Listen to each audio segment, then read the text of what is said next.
YouTube family, and welcome to NDUTA Glance. Here we learn, get motivated and entertained. If you're new here, karibu sana, and don't forget to subscribe. Also hit your notification bell button so that when I upload any video, it will be coming to you live and direct. In today's video, I am so glad to be at Better Living Children's Home. It's a children's home at Nairobi, Zimmerman area, and I'm so glad to be a guest at this place. And of course, we'll be talking more about how children survive in this place, how it started, and if you've been asking yourself how do you go about having a children's home, and if you still feeling like you'd put one, how do we go about it? We'll be learning this and many more, of course, with my guests in today's video. And you all welcome. Let us learn together. And as I have told you, joining me in today's video is, let me call him our dad, because I'm going to be giving him the opportunity to introduce himself to us. And karibu sana. Thank you. Salimia my audience on YouTube. Thank you. I'm Bishop John Kiriro, the founder and presiding bishop of Better Living International Missions. The Better Living International Missions has many programs. We have evangelistic programs, we have church planting programs, we have training programs for ministers, and we have one program that is really in my heart and in the hearts of my family, which is the children rescue programs. This is where we are. The Better Living Rescue Center is one of our programs for the Children's Rescue Program. We rescue children from the street, and we also prevent children from going to the streets. This is a ministry that is in our hearts, because I personally grew up as an orphan, and I also happened to marry an orphan 35 years ago. And the ways of God are just amazing. How we met and loved each other and decided to get married as two orphans. We believe the Lord had a purpose of putting this burden on us, so that we can help the children, so that what we went through as we were growing, no child whoever comes to us will undergo. So that's why we started this program of the Children Rescue Program. So thank you for making time for us, Bishop John.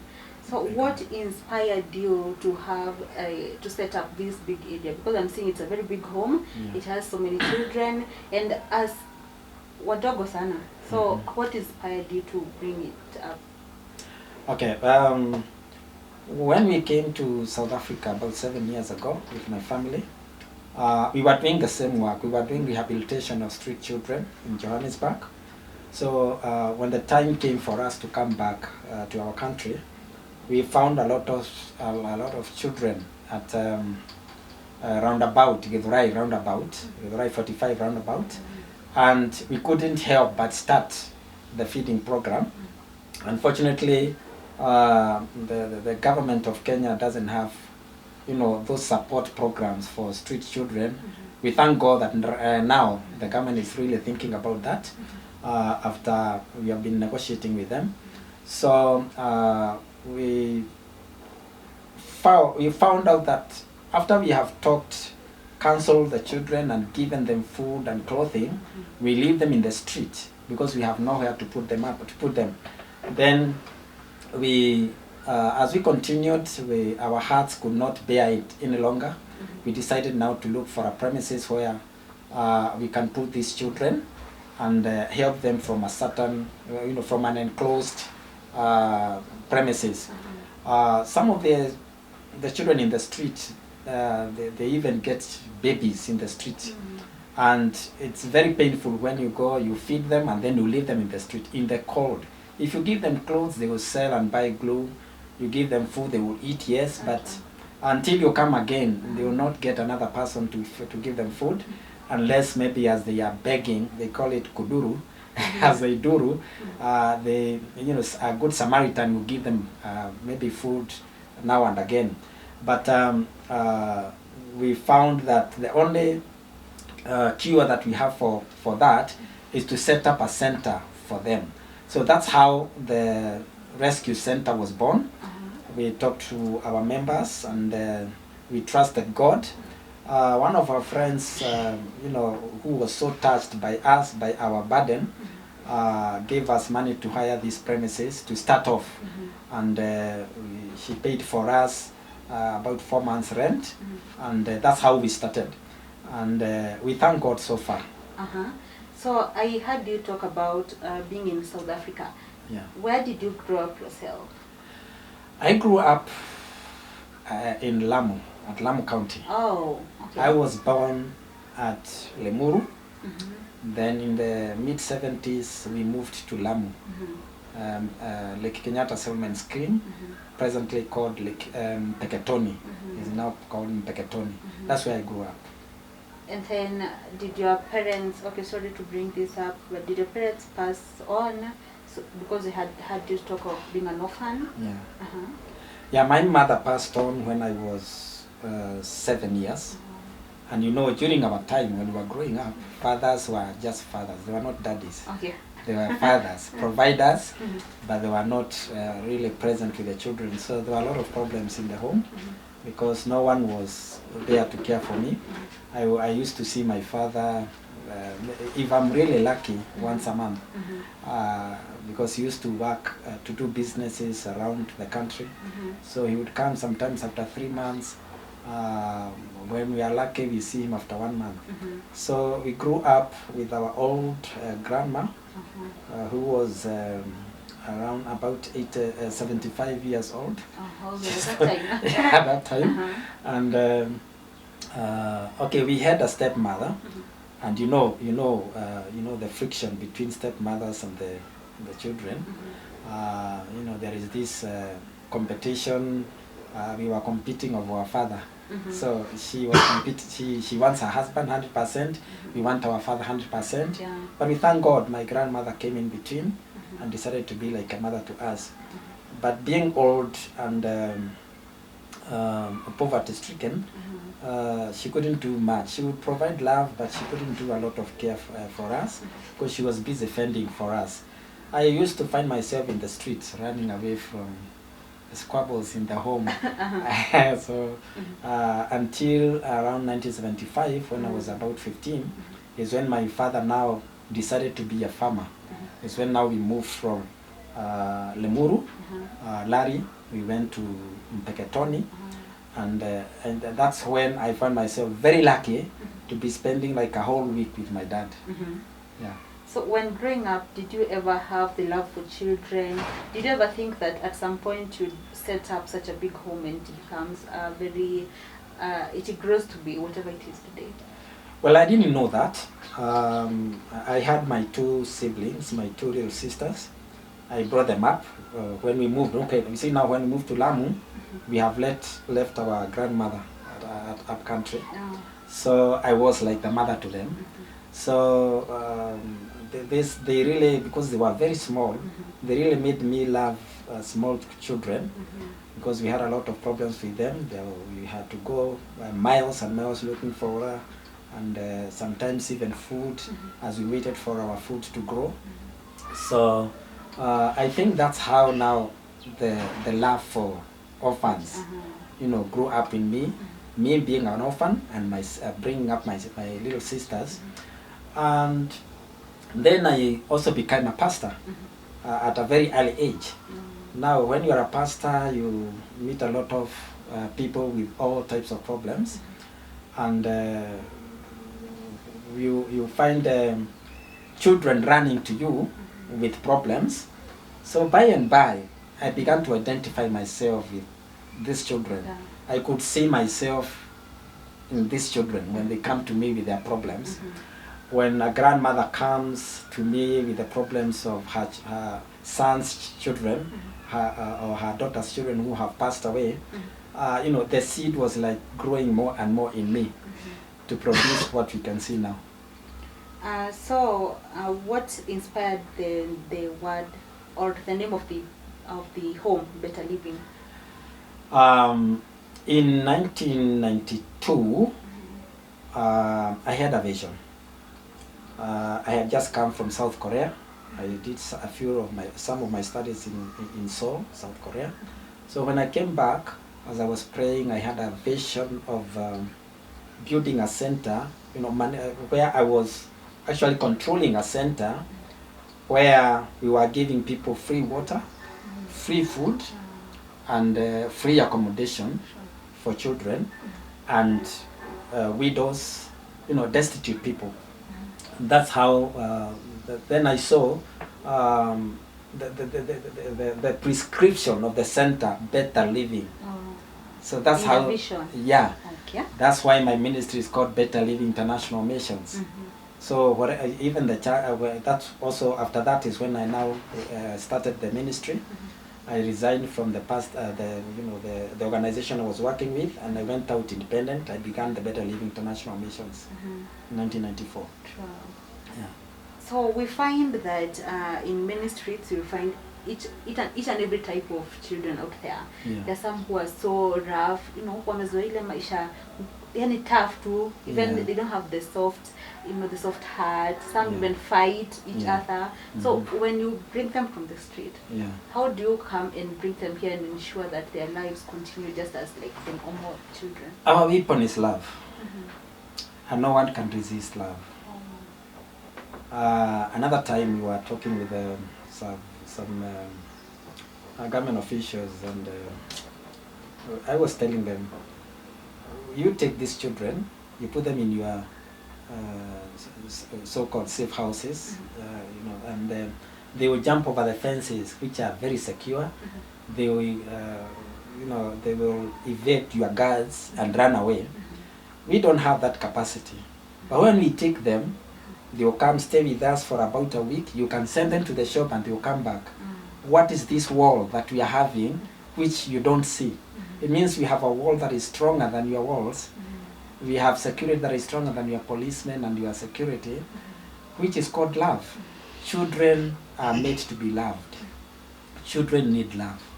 And mostly they run away for lack of love. We have children that we rescue from the street. They have no problem of food in their families. Their families are well able.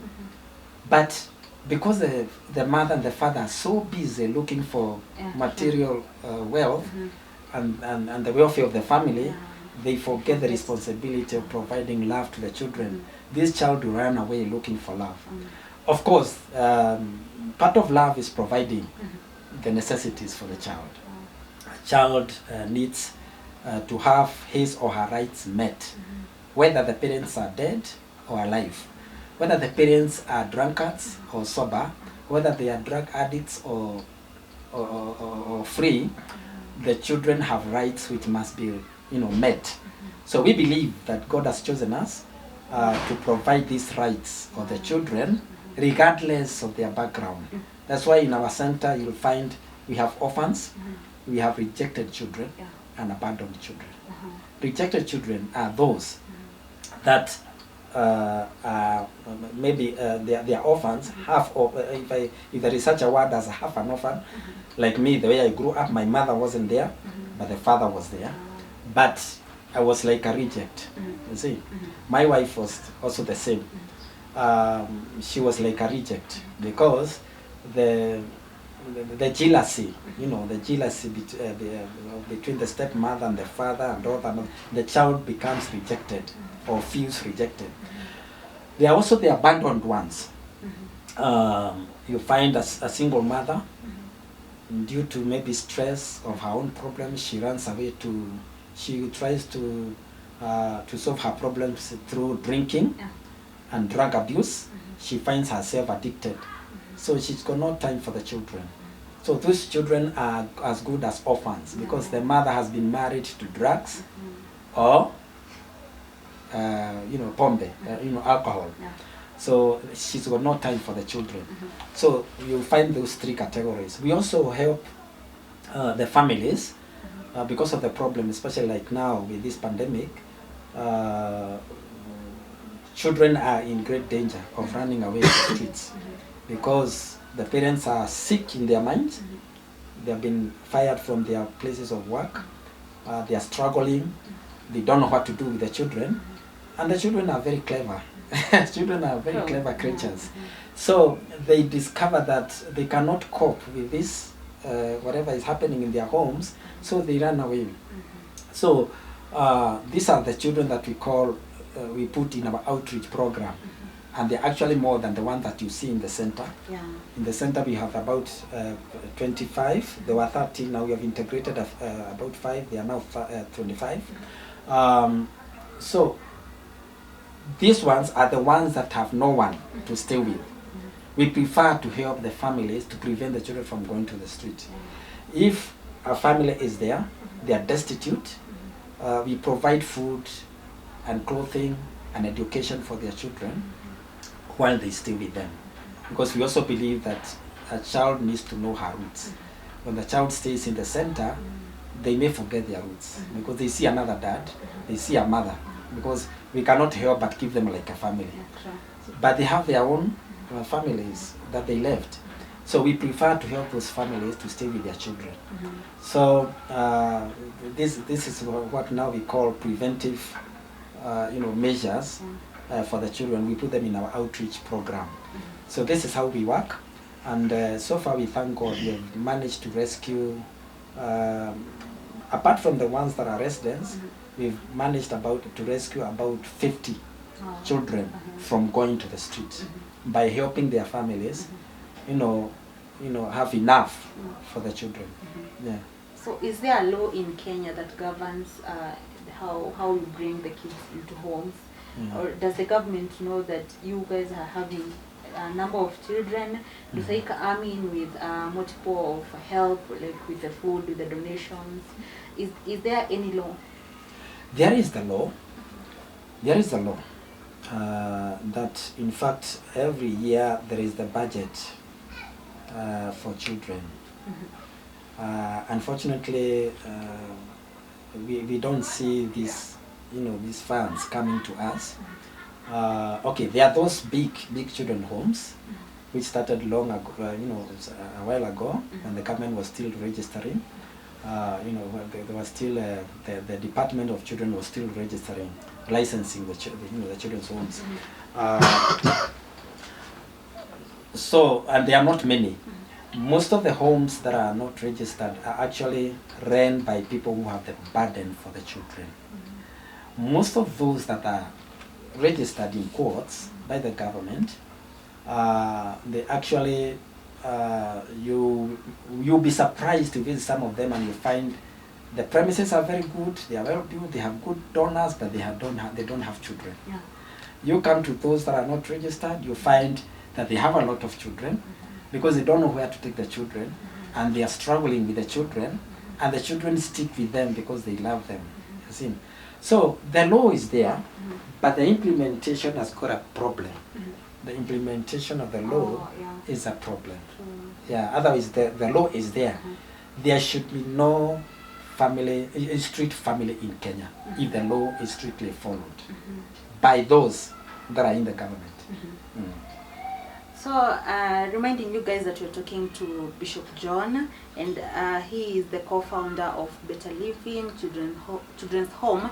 And right now we'll be asking him how he started the home and helping you who may be feeling or who may be having the inspiration to start one. How do you go about it? So, Bishop John will take us through the steps. Okay. To start a children's home, we believe you need to have a vision and the love for the children. If you don't have the love for the children, even the vision you have will not work, because it will be, it will be driven to in another way, in another direction. So you need to have love for the children, enough love to give you the power to change a child from a street child to a family child. Yeah, you see. And it's only love that can do that. Yeah. So you need to have that drive, the drive. I call it the spiritual vision. There is a spiritual vision. Yeah. Of course, there is always the business vision, because you need money to take care of these children. So you need to look for funds. You need to find ways of raising funds to take care of the children. But the spiritual vision is the backbone of any good children home. So you need to have love for the children. And of course you need to have the vision. You need to know where you are going to take these children. Where will they be tomorrow? Where would you want them to be tomorrow? When you take a child, where do you want the child to be tomorrow? Then you also need to know that the government is not an enemy of the children. You need to understand how the government operates regarding the children. Okay, there are a lot of things that may, from the government side may come like a hurdle to you. You don't need to be scared because the government is not, okay, as much as they want to follow the law, but they also, there are people in the government who really love children. Yeah, they really love children. They may not have time for that. So when they find you taking the children, taking care of them, they come and, stand with you, encourage you, and so on. So you need to be in good terms also with the children, with the government officials. When the registration is open, you need to start working on it. Like now, we are working on our registration because we understand, we have been informed that the government is, is opening up registration again because they stopped in 2017. Now they want to bring back the registration of, of charitable organizations, of charitable children, charitable children institutions. So we are working on that. The requirements are a bit scary, but with a vision and the love for children, there is nothing that is impossible. Yeah. With a vision and the love for children, there is nothing that is impossible. Yeah, that's true. Bishop John, you have seen children come in, and which is the greatest factor that you believe is making the number of street children to grow in our streets? What do you think that is making these kids be in the streets, like the greatest factor? Just one, because we have many. The greatest factor is poverty. But you had said most parents are neglecting the children to go and look for materialistic things. Yeah, that is a factor, but the greatest one is poverty. Okay. Yeah, because most children that you see in the streets are from very poverty-stricken families. Yeah. And what can the government do to reduce? Because even though you guys have the capacity to bring them, there is still a time that it can be so overwhelming. You cannot just bring all of them here. Yeah. So what do you think the government can do, like, to reduce these children? Because I think in every street, especially in Nairobi. What the government can do is to find out from the children's institutions the people who have real love for the children, then partner with them. Okay? For example, we have an organization for children homes founders or the directors of children's homes, and through this organization we have been negotiating with the authorities, the government, and we have found out that because we are united, the government is listening to us, and they have said that they want to partner with the children's homes who are our members, because they have discovered that even though some of the bigger children's homes, especially the foreign owned, they have a bad reputation of making, using children to make money and create wealth, but there are also a very good number of children run by the locals, even in their needs, okay, in their vast needs, they still run children's homes, and they take care of the children from 0 up to mature age, and they succeed. So the government has discovered this, and they have said that they want to partner with that. Now, if the government partners with people who love children, the factor should be, the government should look at is love for the children. The people who are running children's homes because they love the children. Once they partner, the government has resources. It has the power, okay? Every type of resource the government has. If they can partner with the children homes or the rescue centers who mind the children, and they make good policies, okay, to govern, you know, the operation of this work, and empower these children's homes, or these people who have love for the children. I believe in the next few years, you will not see a street child in Nairobi. Like me, I was saying, if I am empowered, I am empowered. My vision is to make sure that from Nairobi to Thika, there are no children, there are no streets children. That is our vision with my wife. Yeah. So what the government needs to do is to partner with the children home owners who have love for the children. The handle would be, how do they know? But they have mechanisms. Yeah. They have mechanisms. By the look of things, I think people would know just how even people cooperate with the children, how they talk to them, are they comfortable with things? If they take these things seriously, like with the weight that it requires, I think this can be so possible. That's true. So I believe we are still learning about all these things, and before we wind up, let me get, how can we reach better living through the donations? How can we get here for those who would want even to visit this place? Okay, to get to Better Living Rescue Center, we are situated at Zimmerman, at a place called Kwasa James. Kwasa James, along Base Road in Zimmerman. We have our email address, betterlivingintmissions2020@gmail.com.